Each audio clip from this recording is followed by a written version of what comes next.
Hey guys, it is another pick with me. I had 5 sales in the past 36 hours, and we just had a big snowstorm because, you know, we clearly didn't have enough.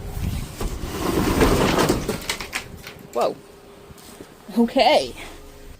So I went out thrifting last week and I picked up some stuff, and I almost made a haul video, and then I scrapped it because I felt sick and I didn't feel like editing it and stuff. But anyway, one of the things I picked up last week that I was going to talk about in that video is this Country Artist Best in Show series Border Collie. It's a really nice ceramic or resin, I'm not sure which one, statue.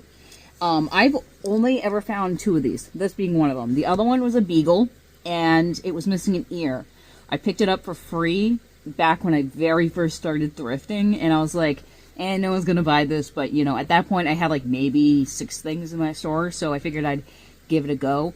And I kid you not, it sold within an hour for like $20.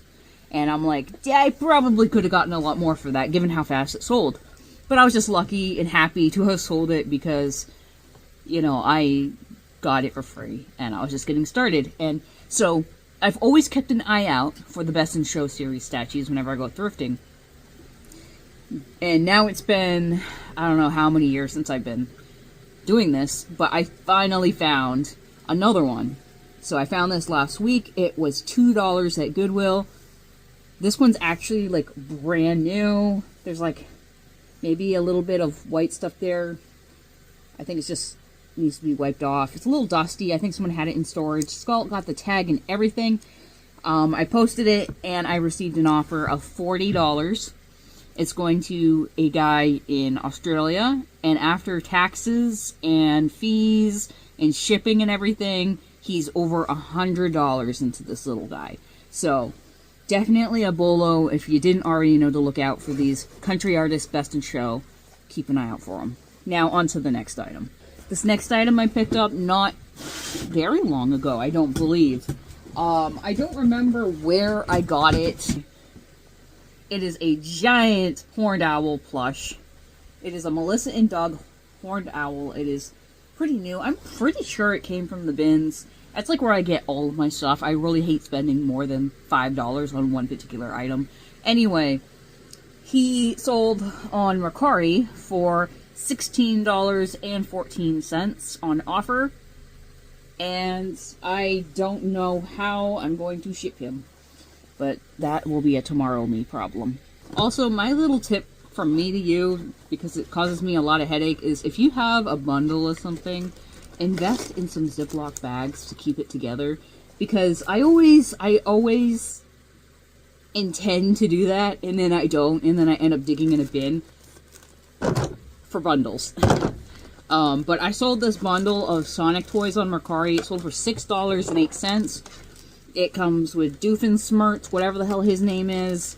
It comes with this guy. It comes with this guy who looks like he's doing something very inappropriate. And then it comes with little Jumping Man, who I just spent entirely way too long looking for. Anyway, Ziploc bag would have made that a lot easier. Also makes it easier to ship too. The next item is Monty Python and the Holy Grail. I never pick up movies just because I feel like DVDs are like... DVDs and physical media in general, even books at this point, it's hit or miss. You're either going to get like someone who is just like an avid collector and they need this, or nobody wants it at all. I feel like those are the 2 extremes. Anyway, I picked this up a while ago because if I do come across one that is sealed, I will grab it, you know, if it's cheap enough. So this, I believe I got it for free at a yard sale in a free bin. Sold for $15 on Mercari. I've had it for a little while. Probably since last summer, maybe. Not that it matters. $15 is $15, which is what that little blue guy was just saying. And then the last item I have is a tech deck bundle. So I had these listed separately because this one I should just, you know, go through and lot up things to make things easier on people, but, you know, making things easier for myself isn't something I'm good at. But anyway, this was listed separately because this one is a Pokemon Eevee version, which apparently was more special and rare. This is actually the one the guy wanted, but I also had this bundle for sale, which has 2 boards, it has some extra wheels, it has some of the little tools and stuff, and so he made it a bundle so that he could have the tools and the wheels for this one. I think Eevee alone was listed for $10, and the other ones were like $5. And he sent me an offer on both of them for $9, and I accepted. So, yeah, I got a lot of rambling going on right here, but that's because I'm cold. Moving my mouth keeps me warm. Anyway, subscribe if you haven't already.